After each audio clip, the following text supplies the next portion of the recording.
Calaix Desastre al 90.1 de la FM o bocaradio.org.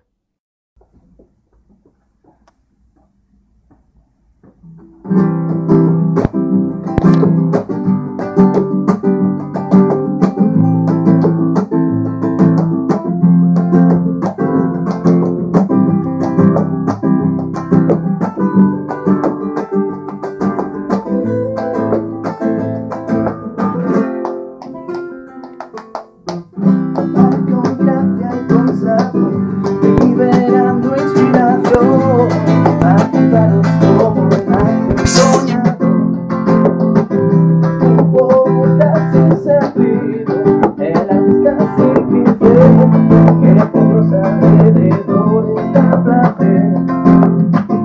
Y al mirar en tu recuerdo de lo bueno que hay en ti, que te mete como el viento y te hace sonreír. No digo mentiras, yo solo cuento cuentos para quien quiera los pueda escuchar. Y sigue la vida, yo voy dejando flores en los balcones para que brilles más.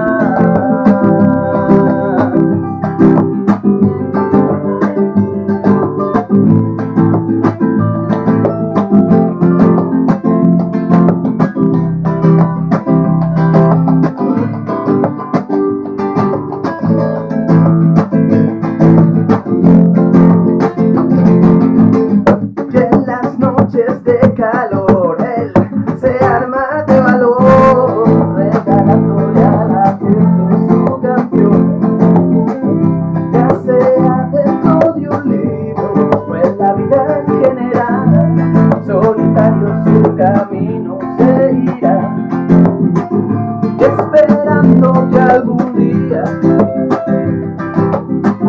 no consigas entender. Su pasión no tiene tiempo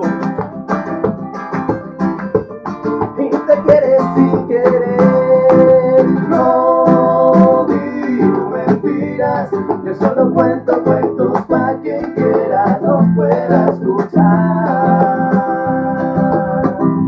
Y sigue la vida, yo voy dejando flores en los balcones para que brilles más.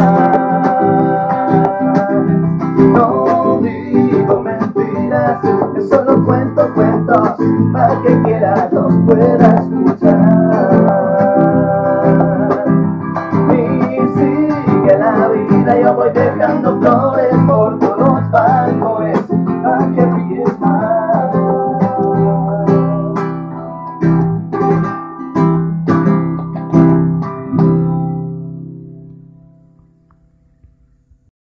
Segueix-nos al Twitter @calaixbocaradio i a la pàgina de Facebook Calaix Desastre.